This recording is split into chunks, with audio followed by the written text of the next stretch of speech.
வணக்கம். வணக்கம். நேற்று நேற்று இல்லை இன்னைக்கு வந்து ரொம்ப முக்கியமான நாள். சனிக்கிழமை. இதெல்லாம் பேசக்கூடாது. சரி சரி. தமிழ்நாடு என்று பெயர் வைத்த நாள் பேரறிஞர் அண்ணா அவர்கள் தமிழ்நாடு என்று பெயர் வைத்த நாள் இன்று. அதனால் வந்து வாழ்நாளில் மறக்க முடியாது. இந்த தமிழ்நாடுன்னு இந்த ஸ்டேட்டுக்கு பேர் இருக்க வரைக்கும் இந்த தமிழ்நாட்டை நான் தான் ஆள்கிறேன் என்று பொருள் அப்படின்னு சொன்னார். அவர் ஒரு 3 சட்டம் சொன்னார். தமிழ்நாடு என்று பெயர் வைத்தது, சுயமரியாதை திருமண சட்டம், இன்னொரு சட்டம். இந்த 3 சட்டங்கள் இருக்கும் வரை தமிழ்நாட்டை இந்த அண்ணாதுரை தான் ஆள்கிறான் என்று பொருள் கொள்க அப்படின்னு சொல்லிட்டு போனார். ஸோ இன்னை வரைக்கும் அது வந்து தொடருது. நம்ம தமிழ்நாடு திராவிடம் அப்படின்னு சொல்லி நம்ம பெருமைப்பட்டுக்கிட்டோம்னா எங்கெங்கெல்லாம் தமிழ்நாடுன்னு வரக்கூடாதுன்னு ரொம்ப தெளிவாக இருக்கிறார். ஒரு கூட்டம் வந்து வேலை செஞ்சுட்டு தாவேக்கா அவ்வளோதான் வந்து தமிழ்நாடு வெற்றி கழகம்னு வச்சிருந்தாருன்னா நல்லா இருந்திருக்கும். வேணும்னு தமிழக வெற்றி கழகம்னு வைக்கிறாரு. வெற்றி தமிழகம் நோக்கி அப்படின்னு ஒரு டேக்லைன் ஃபிக்ஸ் பண்ணுறாரு. ஆக தமிழ்நாடுன்னு வரக்கூடாதுன்னு அவருக்கு யார் சொல்லிக் கொடுத்தாங்கன்னு தெரியல. அண்ணாவை கொள்கை தலைவராக வைத்துக்கொண்டு தமிழ்நாட்டை தவிர்க்கிறார், திராவிடத்தை தவிர்க்கிறார். ஆதிதிராவிட நலத்துறை அமைச்சருக்கு சமூக நீதித்துறை அமைச்சர்னு அங்கேயும் திராவிடத்தை எடுக்கிறாப்புல.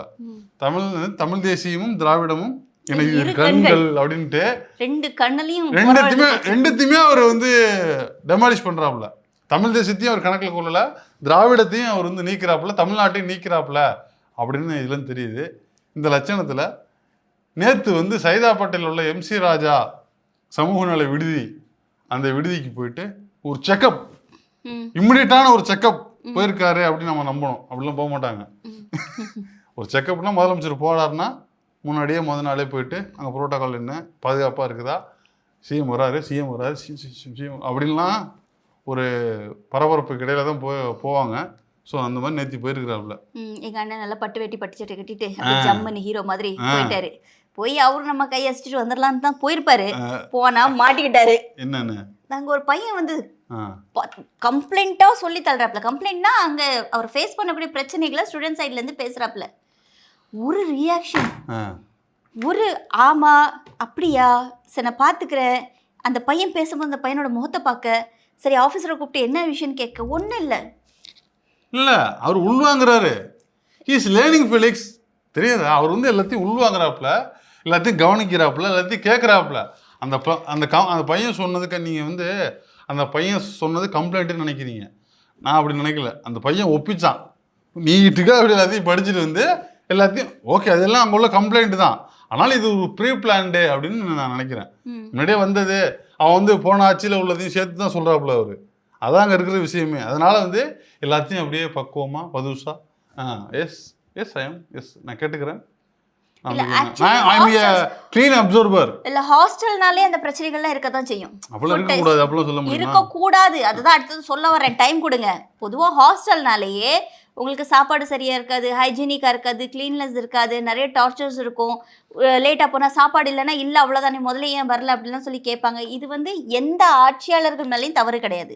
இப்போ தாவேக்கா அரசு வந்தனால இந்த கம்ப்ளைண்ட்டான்னு கிடையாது. திமுக அதிமுகலேயும் இந்த பிரச்சனைகள் இருந்திருக்கும், தாவேக்கால இந்த பிரச்சனை நடக்கும். இது வந்து ஒரு ஒரு தனிநபர் சம்மந்தப்பட்ட விஷயம். அவங்க வந்து ப்ராப்பராக யோசிச்சு எடுத்து மனிதாபிமான அடிப்படையில் இந்த குழந்தைங்களுக்கு செய்யணும். அது செய்யாத பட்சத்தில் பிள்ளைங்க கம்ப்ளைண்ட் பண்ண தான் செய்வாங்க, யாராக இருந்தாலும் கம்ப்ளைண்ட் பண்ண தான் செய்வாங்க. ஆனால் எனக்கு என்ன ஆச்சரியமாக இருந்துச்சுன்னா, விஜய் அண்ணாட்ட எந்த ஒரு ரியாக்ஷனும் இல்லாமல், எந்த ஒரு இது, நம்மளே வீட்டில் பேசினா சண்டை வரும். ஒரு விஷயம் சொன்னால் காது கொடுத்து கேட்க மாட்டீங்களா அப்படின்ற மாதிரி கோவம் வரும். இதுக்கு வந்து ஒரு ரிசீவ் பண்ணிருக்கீங்கன்னு அவர் ரிசீவ் பண்ணிட்டு தான் இருந்தாப்புல, காதில் வாங்கிட்டு தான் இருந்தாப்புல. இன்னும் அதை போய் என் காதில் அவர் கேட்குறாப்புல. ஏதாவது clean observer, I am a good listener, good அப்சர்வர்னா இருந்தாப்புல. எஸ் சொல்லுங்க, அவரை கூப்பிடுங்க அப்படிதான் இருந்தாப்புல. அதில் என்ன உங்களுக்கு தயக்கம்? அதெல்லாம் கேட்டுக்கிட்டு இருந்தாப்புல. என்ன நடவடிக்கை எடுக்கிறாருங்கிறதா நம்மளுக்கு பிரச்சனை. அதில் கேட்டுட்டு தானே இருந்தாரு. அதை பத்தாதா? அந்த இது பத்தாதா? சரி பார்க்கலாம். ரியாக்ஷன் வேணுமா? பொதுவாக ஒருத்தர் பேசும்போது என்ன ஏதுன்னு கேட்கறதுன்றது வழக்கம். நீங்க பேசுங்கன்னா பேசிட்டு இருக்க, நான் எங்கேயோ பார்க்குறேன் அப்படின்னா அது வந்து அவன் கேக் வெட்டினானா? அந்த பையன் கேக் வெட்டினானா? அவன் ஏன் கேக் வெட்டணும்? கேக் வெட்டினாதான் சிரிக்க முடியும். கேக் வெட்டினாதான் சந்தோஷமா இருக்க முடியும். புரியுதா? அவன் என்ன 10 படம் நடிச்சிருக்கானா, எனக்கு படம் மியூசிக் போட்டு கொடுத்துருக்கானா, என் சக நடிகனா, நான் இப்படிலாம் போய் செய்யறதுக்கு இல்லை நான் வந்து இப்படி கையை கொடுத்து குடுக்கறதுக்கு அவன் என்ன கூட நடிச்சிருக்கானா? ம். யார் அந்த பையன்? ஒரு ஸ்டூடெண்ட். ஆனா இதுக்கு மேல எல்லாம் ஒரு ஹைலைட். ஸ்டூடெண்ட்னா இப்படி சொல்லி சரி, இந்த விஷயத்தை விடுங்க. ஆனா இந்த விஷயத்துல இது தொடர்பு இன்னொரு விஷயம் வந்துச்சு. என்னது? எனக்கு அன்பிற்குரிய, மரியாதைக்குரிய, மதிப்பிற்குரிய என் பாசமிகு வன்னியன் நான் சொல்லியிருக்காரு. இப்படி எந்த முதலமைச்சராச்சும் பேசியிருக்காங்களா மாணவர்கள் கிட்ட போய்? இதுதான் முதல் முறை அப்படின்னு சொல்லி பேசவே இல்லைங்கிறத நம்மளுக்கு நீ சொல்றது.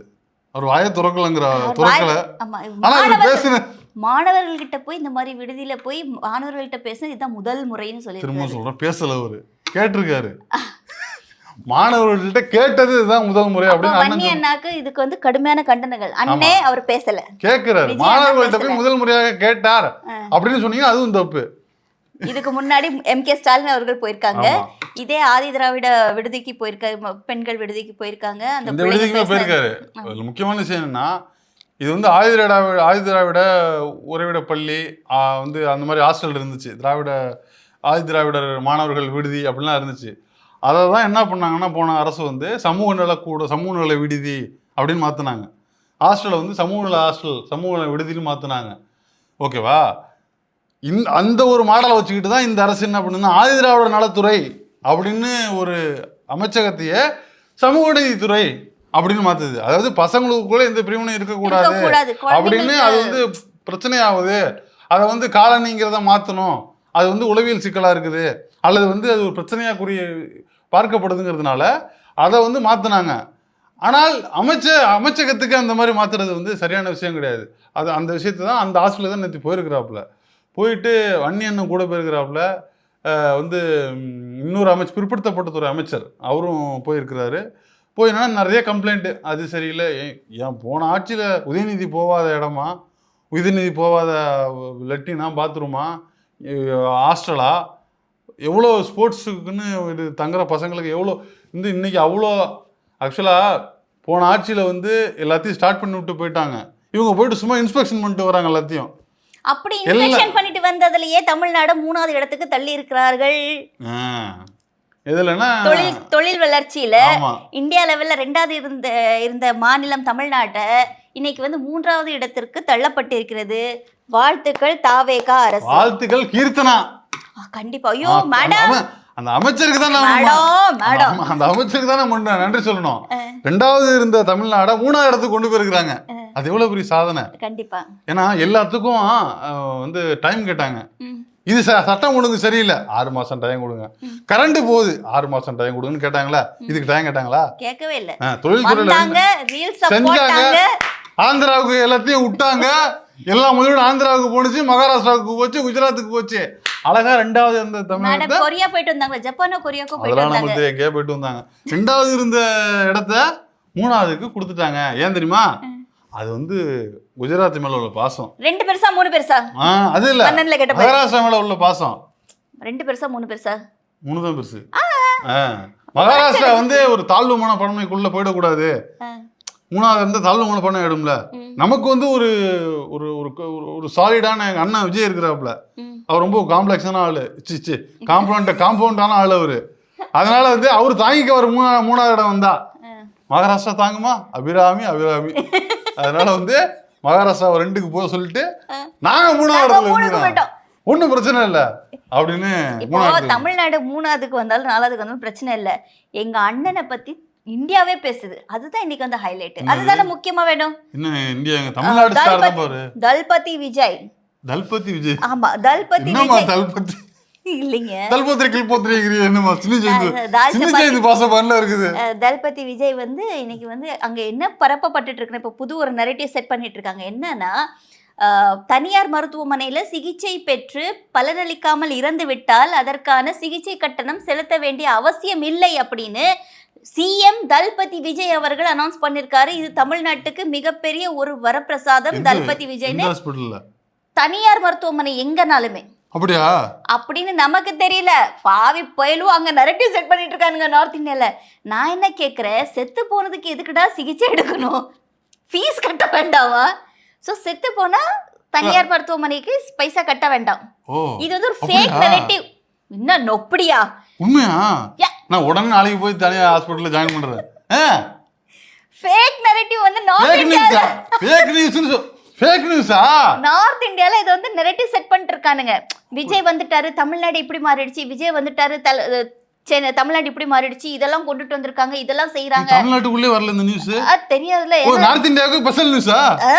அங்க ஸ்பெஷல் நியூஸ் போட்டு அங்க போட்டு எப்படி கோதி மீடியா வேலை செஞ்சிச்சோ, மோதியை எப்படி ப்ரோமோட் பண்ணானுங்களோ கொஞ்சம் கூட ஒரு டிஃபரன்ஸ் இல்லாம இப்போ வந்து விஜய் வந்து ப்ரோமோட் பண்ணிட்டு இருக்காங்க. தளபதி விஜய இப்போ இந்தியா டுடேல போட்டு கிளிகிளின்னு கிழிச்சு டெய்லி தமிழ்நாடு பத்தின நியூஸ் வருது. இது அதான் மேட்டர். அதுக்காக தான் அதை கொண்டு வரோம் நாங்க. நீ சாதாரண இவரு சரியோ தவறோ நல்லதோ கெட்டதோ நம்மளை பத்தி 4 பேர் பேசணும். பேசினாதான் நம்மளுக்கு நல்லது. இப்போ ஸ்டாலினை பத்தி நல்லதா பேசினாங்க, அது அவரோட டேலண்ட், எங்களுக்கு பிடிக்காது, அவரோட குவாலிட்டி, அவ்வளவுதான். கேட்க மாட்டோம். ஆனா விஜயோட குவாலிட்டி எப்படி? விஜயும் பேச வைக்கிறாருல. இப்ப ஸ்டாலின் மட்டும்தான் வட இந்தியா பேச வைக்கிறார், வட இந்திய ஊடகங்கள் பேசுது, வந்து டெல்லி வரைக்கும் பேசுறாங்க அப்படின்னு யாரும் இப்போ நாக்கு மேல பல்ல போட்டு பேச முடியாதுல்ல. பேச வச்சாருல, வட இந்தியாவை பேச வைக்கிறாருல. என்ன அவரு பேசல, அவர் பசங்க பேச வைக்கிறாங்க 4 ஃபேக் நியூஸை போட்டு. இதெல்லாம் நம்ம சங்கிகள்கிட்ட தான் பார்த்தோம். உத்தரப்பிரதேசத்துல வந்து சிங்கப்பூர் மாதிரி பில்டிங் இருக்குது, சைனா மாதிரி பாலம் இருக்குது. விஜய் வந்து பிஎம் ஆக்கணும்ன்ற அளவுக்கு அவங்க வர்க் பண்ணிட்டு இருக்காங்க. ஆக்கிருவோம். காங்கிரஸ் இருந்துச்சுன்னா விஜய் தான்டா பிஎம். இவிஎம் இருந்துச்சுன்னா தான் பிஎம். காங்கிரஸ் எல்லாம் இல்ல, இவிஎம் இருந்துச்சுன்னா யாரு எங்க வேணா சிஎம் பிஎம். இவிஎம்மோட டம்மி அப்ப காங்கிரஸ், இவிஎம்மோட டம்மி சிஎம் பிஎம் இல்லப்பா. ஒரே நாடு ஒரே தேர்தலுக்கு அவங்க நம்பி இருக்கிறது இவிஎம் மிஷின்னு சொல்ல வரேன். அந்த டிஜிட்டல் முறையை நம்பினாதான் ஒரே நாடு ஒரே தேர்தல். கிட்டத்தட்ட 545 கூட காங்கிரஸ் இருக்கிறதுனால கண்டிப்பா ஒரு பிஎம் ஆயிடுவாரோ அப்படின்னு நினைச்சேன். காங்கிரஸ் இருந்தா காங்கிரஸ் ஒருத்தனுக்கு எந்திரிக்கவே முடியலையா, அவனுக்கு 9 பொண்டாட்டியா அப்படின்னு சந்திரமுகில ஒரு டைலாக் வரும். அதுக்கு எந்த சம்பந்தமும் இல்லை, அதை சொல்ல வரல, சும்மா சொல்றேன். காங்கிரஸ் கூட சேர்ந்து வட இந்தியாவில் வந்து இந்த நியூஸ் காரி துப்பப்படுகிறது. ஒரு லேடி பரப்பிட்டு இருக்காங்க. இந்தியா டுடேல இதை பத்தின இது பண்ணிட்டு இருக்காங்க. இப்போ நிறைய இந்தியா டுடே நியூஸ்ல தான் விஜய் பத்திர விஷயங்கள் வந்துட்டு இருக்கு. இந்த சபரிவர்மனுடைய லாக்அப் டெத்ல இருந்து இந்த மாதிரி விஜய் பேசிக்கிறாங்களா? நான் கூட நம்ம பயந்துட்டேன்ப்பா. நாகர்கோவில் கன்னியாகுமரின்னு பேர் வந்தோன்னு எனக்கு கொஞ்சம் சந்தோஷமா இருந்துச்சு. நம்ம ஊரு பேர் வந்து டெல்லி நியூஸ்ல எல்லாம் வருதுன்னு. அண்ணா என்ன டிஜே கொள்றாங்க ஜெயில தமிழ்நாட்டுல. அந்த மாதிரி நம்மளும் இன்ஸ்பிரேஷனா எடுத்து நம்மளும் இங்க உள்ளவங்களையும் அடிச்சு கொல்லணும் ஜெயில அப்படியே இன்ஸ்பிரேஷன் எடுத்துக்குவாங்களா? அங்க உள்ள போலீஸ் எடுத்துக்குவாங்களா? என்ன போலீஸ் எதுக்கு அடிச்சு கொல்லணும்? மக்களே வெளியவே அடிச்சு கொல்றான். மாப் லிஞ்சிங், மாட்டுக்கு எடுத்துட்டு போனா அடிச்சே கொள்ளுவாங்க. அசைவம் எடுத்துட்டு போனாலும் அடிச்சு கொள்றாங்க. முஸ்லீம் இருந்தாலே போதும், தலிதா இருந்தா ஒண்ணுக்கு போவாங்க மேல. ஆமா இல்லையா? இப்படிப்பட்ட பல சம்பவங்கள்லாம் நடக்கிற ஊரு. அதாவது அங்க எப்படி நினைப்பாங்க இப்ப, என்னடா நம்ம தான் இதுல பெரிய ஆள் நினைச்சோம், நம்மள தாண்டி ஒரு ஊர் இருக்குதுடா, தமிழ்நாடு முடியல திரும்ப அப்படி சிரிக்க ஸ்மைல் பண்ண. சீ நாம தமிழ்நாட்டுல இருக்கிறோம், எப்ப எது வேணாலும் நடக்கும், கொஞ்சம் அங்கிட்டு இரு. அதே மாதிரி தான் இருக்கு. அப்படின்னு நம்மளுக்கு வந்து ஒரு யதார்த்த நிலையை எட்ட வைத்தது இந்த தாவேக அரசு தான். இவனுங்கள்ட்ட ஒண்ணுதான் சொல்லணும், இந்த மோதியை ப்ரொமோட் பண்ணி கொண்டு அந்த மாதிரி விஜய் ப்ரொமோட் பண்ணி கொண்டு வர்றானுங்க. டேய் நீங்களாச்சும் இங்க வந்து பேல்பூரி வடாப்பாவெல்லாம் வித்துட்டு இருக்கீங்க, இப்ப நீங்க இதெல்லாம் ப்ரொமோட் பண்ணீங்கன்னா நாங்க அங்க வந்து இட்லி சாம்பார் விற்க வேண்டிய நிலைமைக்கு கொண்டுட்டு வந்துருவோம். வேணாம்டா, தப்பான நியூஸ் எல்லாம் பரப்பாதிய, இருக்கதை நாங்க எங்களை வாழ விடுங்க, நீங்களும் வாழுங்க, இங்க வாங்க பானிபூரி கடை வையுங்க, பேல்பூரி கடை வையுங்க, விவசாயம் பண்ணுங்க, கொத்தனார் ஆகுங்க, எல்லாம் பண்ணுங்க, என்ன வேணா பண்ணுங்க. ஆனா தயவு செஞ்சு விஜயை மட்டும் ப்ரொமோட் பண்ணி எங்களை அங்க வந்து இட்லி சட்னி விற்க வச்சிடாதீங்க, எங்களால முடியாது. அதனால எங்களால முடியாது அங்க வந்து இட்லி சாம்பார். இதுல முக்கியமான விஷயம், அந்த சைதாப்பேட்டை மேட்டர்ல ஒரு மேட்டர் இருக்குது. வந்து அவர் வேட்டி கட்டிட்டு போறாப்புல வராப்புல, பார்த்துட்டு வெளியில வராப்புல வந்து அண்ணா அண்ணான்னு பேர் கத்துறாங்க. கத்துனோன்னு சரி அண்ணன் வந்து இதாயிட்டாருன்னு சொன்னா அங்க ஒரு நியூஸ் கார்டு போட்டாங்க. இந்த நாள் ஒரு நியூஸ் போட்டாங்க தெரியுமா? என்ட்ரியில வணக்கம் வச்சாருனா வணக்கத்துக்கு ஒரு நியூஸ் கார்டு. கோட் இல்லை, கோட் இல்லாமல் கோட் இல்லாமல் இருந்தார். அது பார்ப்பதற்கு இப்போ வித்தியாசமாகவும் பூரிப்பாகவும் இருந்தது. அதுக்கு ஒரு நியூஸ் கார்டு. அதே மாதிரி நேற்று ஒரு நியூஸ் கார்டு போட்டாங்க. என்ன தெரியுமா? குடையை செக்யூரிட்டியிடம் இருந்து வாங்கி அவரே பிடித்து கொண்டு பின்பு அவரே செக்யூரிட்டியிடம் கொடுத்தார் அப்படின்னு ஒரு நியூஸ் கார்டு. இதெல்லாம் நடந்தது எவ்வளவு நேரம் பார்த்தா 3.25 செகண்ட் தான். நிஜமா 3.25 செகண்ட் தான். 3 செகண்ட் ஒரு கையில கொடைய வாங்கினாப்புல போனாப்புல, கொஞ்சம் அன்கம்ஃபர்டா இது வாங்கிட்டு போனாப்புல, திரும்ப 3 செகண்ட்லேயே கொடுத்துட்டாப்புல அவர்கிட்ட. இது என்னமோ ஒரு 10 கிலோமீட்டர் நடந்து போய் ஏதோ வெயில்ல அப்படியே அவருக்கு தண்ணி ஒபாமா கொடை பிடிச்சி நான் பார்த்துருக்கேன் நிறைய வீடியோஸ்ல. ஒபாமா, இவர் இப்போ ட்ரம்ப், அப்புறம் ஜோ பைடன், பில் கிளின்டன், இவங்கெல்லாம் கொடை பிடிச்சி நான் பார்த்துருக்கேன். காக்கா பிடிச்சி பார்த்துருக்கியா? காக்கா அது மீடியா பிடிக்கும், அதனால மெயின்ஸ்ட்ரீம் மீடியாலாம் இன்னும் ஆகும்னா எல்லாம் மீடியான்னா ரொம்ப இதாக பேசுறீங்க. அப்படிலாம் கிடையாது. சில மீடியா, கோடி மீடியா நல்லவங்கலாம் இல்லையா? நேற்று வந்து விஜயன் அரெஸ்ட் பண்ணப்பட்டதை எந்த டீமும் விவாதிக்கவே இல்லை. வந்து சன் நியூஸ் இன்னொரு நியூஸ் தான் வந்து இதாகவே வந்துருக்குது. ஆக்சுவலி வந்து விஜயன் வந்து இவர் புதிய தலைமுறையில் ஒர்க் பண்ணி. ஆமாம் புதிய தலைமுறை வேலை பார்க்குறாப்புல. ஆனால் புதிய தலைமுறை அதை பற்றி டிபேட் இல்லை, போட மாட்டாங்க. வேற சேனல்ல டிபேட் வந்து உண்மையா நேர்மையா பத்திரிகை நடத்துறோம். அப்ப நீ வந்து புதிய தலைமுறையை திட்டலாம், ஆனா வேற ஒரு சேனல் டிபேட் நடத்துனாங்களே அவங்க உண்மையான மீடியா தானே? யாரு? Sun news. சன் நியூஸ் மாதிரியான இல்ல யாரா இருந்தாலும் சரி. இப்ப நேற்று வந்து சன் நியூஸ் நடத்துனுச்சு, இன்னும் கொஞ்ச நாள்ல வேற யாராவது மீடியா இருந்தாலும் பண்ணுவாங்க. அதனால ஒட்டுமொத்த மீடியாவே அப்ப புதிய தலைமுறையில கூட இந்த நியூஸ் வரல. நியூஸ்லாம் வந்துச்சு, அவ்வளவுதான். அவரை பத்தி டிபேட் பண்ணல. பத்திரிகையாளர்களின் கருத்து சுதந்திரம் பாதிக்கப்படுது அப்படின்னு 1 hour உட்காந்து பேசல. ஓகே. விஜய் எங்கேயாவது வீட்டுல இருந்து வெளில வந்தாருன்னா அதை ஒரு டிபேட் ஆக்குவாங்க. அவர் வீட்டுக்கு அதாவது விஜய் வந்து எச்சு துப்புனாரு அப்படின்னா அது ஒரு 1 hour டிபேட். ஒரு கோட்டை கழட்டினாருன்னா அது ஒரு 1 hour டிபேட். விஜய் வந்து சட்டப்பட்டரை மாத்தி போட்டாருன்னா அது ஒரு 1 hour டிபேட். இதெல்லாம் அவசியம் எங்க ஆளத்துக்கு உள்ள அது தேவை, அது அவசியம் இல்ல. இவரு போனா இன்னொருத்தர் வருவாரு. ஆமா அவ்வளவுதானே. விஜய் விஜய் முக்கியமா விஜயன் முக்கியமானா எங்களுக்கு விஜய் தான்டா முக்கியம் அப்படின்றத நிரூபிச்சிருக்கீங்க புதிய தலைமுறை. Hands off to you. Hands off to you. Hands off to you. அதேதான். அதாவது புள்ள செத்து போனா போட்டு விஜய் என்ன வருவாரா? அது மாதிரி விஜயம் போனா விஜய் முக்கியமா விஜய் முக்கியமான எங்களுக்கு விஜய் தான் முக்கியம் எங்களுக்கு அப்படின்னு புதிய தலைமுறை சொல்லுது. விஷயம் என்னன்னா அந்த மாதிரி நான் 3 தடவை 3 செகண்ட். இப்போ இந்த எளிமையை பத்தி பேசுறீங்கல்ல, தசாவதாரம் ஆடியோல அஞ்சுக்குங்க. ஜாக்கி சான் வந்தப்ப ஜாக்கி சான் ஒரு விஷயம் பண்ணாரு, அது எல்லாருக்குமே தெரியும். அப்படியே கூனி குறுகி தமிழ்நாடே கூனி குறுகி போச்சு. தமிழ்நாடே ரொம்ப ஆச்சரியப்பட்டுச்சு. ஏன் தெரியுமா? ரொம்ப சாதாரணமா செஞ்சாரு அவரு. என்னது? தசாவதார மேடையில் ஆடியோ இருந்துச்சு. அதில் வந்து அந்த ஓப்பன் பண்ணுவாங்கள்ல சீடியை பெருசாக வச்சு பேப்பரெல்லாம் கிழிச்சு அந்த டிசைனை வந்து ரிப்பனை கட் பண்ணி எல்லாம் விரிச்சிட்டு எல்லாம் காமிச்சாங்க, ஃபோட்டோலாம் பண்ணாங்க. எல்லாம் அது காமிச்சிட்டு எல்லாம் டிஸ்போஸ் ஆகிட்டாங்க. எல்லாம் சுத்தம் பண்ணிட்டு இருக்கும்போது டக்குன்னு போய் உட்காந்தாரு, எல்லாம் செட்டில் ஆகிட்டாங்க. அங்கே உள்ள ஒர்க்கர்ஸ் என்ன பண்ணாங்க, கீழே வந்து பூ கிடக்குது, பிச்சு போட்டது, அந்த ரிப்பன்ஸு பேப்பர்ஸ்லாம் கிடக்குது. அப்புறமா வந்து அங்கே கலைஞர் முன்னாடி டேபிள் இருந்துச்சு, அதை நவுத்தி வச்சுக்கிட்டு இந்த ரிப்பன்ஸ்லாம் எடுத்து வச்சுருந்தாங்க. படார்னு ஜாக்கி சான் வந்தாப்புல அங்கே கிடந்த ரிப்பனு அந்த பேப்பரு கீழே கிடந்த பூ எல்லாத்தையும் எடுத்துகிட்டு போய் டங்குன்னு போயிட்டு உப்பு தட்டிட்டு போட்டு அப்படியே வந்து இப்படியே உட்காந்துக்கிட்டாப்புல.